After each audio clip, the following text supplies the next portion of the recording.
All right, ladies and gentlemen, welcome back to the channel. Tonight, we're going to be talking about the 2-0 Tampa Bay Buccaneers. Yes, you heard that correctly. The Tampa Bay Buccaneers with Baker Mayfield, the misfit himself, are 2-0. It's so crazy how the narrative has completely flipped for Tampa Bay. After the first week, it was like, all right, hold on. Does Minnesota suck? Nothing about Tampa. Are the Minnesota Vikings overrated? No respect, no credit given to Tampa Bay's road victory week 1.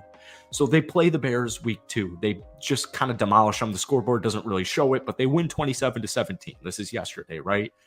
All of a sudden, it is still, well, yeah, the Bears suck. The Bears won 3 games last year. I watched all summer people hyping up the Chicago Bears. I was hyping up the Chicago Bears. But it's just crazy how the narrative, there's still no love. There's still nothing. Nobody in the media is giving respect where they need to give respect and credit. Tampa Bay is 2-0. Baker Mayfield just had a phenomenal game, 317 passing yards. He had several first downs that he picked up with his feet. He avoided many sacks, not only last week, but in week 1 against Minnesota. He had 0 turnovers. His short game passing accuracy looks absolutely money. The defense was all over the football. They had 2 interceptions. The game-winning pick 6. They had a forced fumble. They had 6 sacks. They had 10 quarterback hits, 7 pass deflections. This team looks phenomenal. They seriously look phenomenal. It's everything, everywhere. And I know Buccaneers fans would agree with this. Nobody's giving them their flowers. So we're going to give them their flowers. But before we do, if you guys enjoy this video, I post daily NFL content along with a couple of Bucs videos every single week. So hit that like button, hit that sub button if you haven't already. Bucs fans, if we could get this video to 500 likes, that would mean the absolute world to me. So I'm going to say this before we get any further into the video. When Tampa Bay next month or this upcoming Monday night, 1 week from the time of this recording, when they start 3-0 and take down at home the Philadelphia Eagles, the NFL world will finally give them their flowers. Finally. But it's all being led by Baker Mayfield right now. Everybody is rallying behind Baker. And this guy, first off, the offensive line is doing a phenomenal job. The Buccaneers are dominating the trenches on both sides of the football. We've really seen it defensively, but this offensive line is playing so well. And it's helping Baker Mayfield. It's helping Rashad White. It's helping your offense in general. But Baker, this is like, he's the definition of a misfit. This is a guy who, he's bounced around the league in the last year and a half. He had a pretty successful start to his Cleveland tenure, bringing him into the playoffs. We've talked time and time again on this channel why his touchdown to interception ratio is just such a bad indicator of, I hate when people bring it up because it's just such a misrepresentation of Baker Mayfield. The dude is playing his ass off. And that's what you have to love with Baker Mayfield. And it's why he's such a great leader of a football team, especially for an underlooked team like Tampa Bay is this year. People were anticipating Arizona to be the worst team in football, and right behind them, close by, Tampa Bay. Baker Mayfield has been pretty much gotten a horrible rep in the last year and a half. Right, the end to his tenure with Cleveland, the first couple of months, his brief stint with Carolina, ends on a high note with the Rams. But Tampa Bay believes in him. The fans believe in him. The coaches believe in him. His teammates believe in him.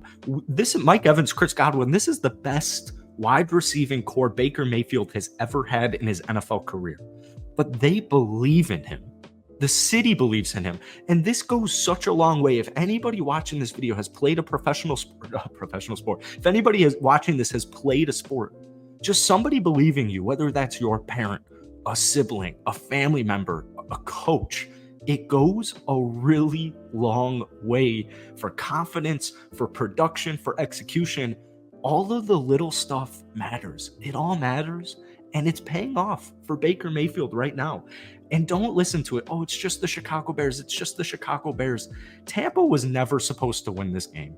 They were never supposed to win this football game. Every single NFL media guy, every single NFL fan who is not a Bucs fan had Tampa Bay winning 3 or 4 football games this upcoming season. Nobody thought they would start 2-0. Not a soul. All right. So I hate the disrespect that they are getting in the media because And this is all stuff we've talked about all summer. It's crazy to me. Mike Evans is 30 years old.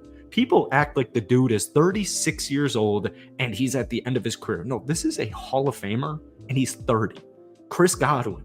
When Chris Godwin is healthy, we know how good Chris is. If he can stay on the field, he's going to produce. And what is he right now? He's on the field. Rashad White, very intriguing sophomore player. Slow start week 1 against Minnesota, bounces back 17 carries, 73 rushing yards, and a touchdown. But I want to end this video talking about the defense, because offensively, if Baker Mayfield stays healthy and he limits turnovers, limits interceptions, which I know he can do, I know he's done it his whole NFL career. Don't base it off the ratio. Don't base it off the statistics. If you watch the film, if you break it down, Baker Mayfield's interception narrative is so misrepresented. It's just not a good narrative. So if he stays healthy, the offensive line stays healthy, you're going to win a lot of football games. And the defense is a huge reason why they're a legit, serious threat. And I don't necessarily mean a serious threat in the sense of we're 2 games in. I'm not saying Tampa Bay is going to win the Super Bowl here. But games like Philly, no. Tampa Bay is the furthest thing from an easy win. And the defense, it's still a Super Bowl caliber defense. And you're going to hear it, and we heard it all day today, Monday morning, Overreaction Monday. As we've talked about in the beginning of this video, everybody's pointing fingers at how bad the Chicago Bears offense looked.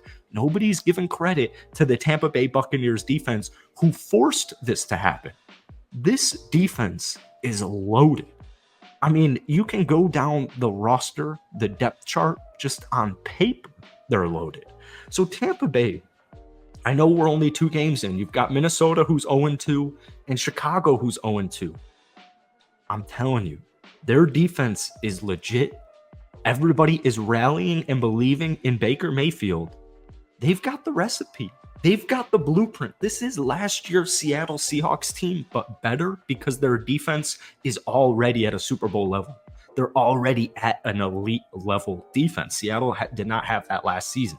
They had a high-powered offense. Now, we've seen, especially this past game in the second half with Chicago, more of a relaxed, less aggressive game plan.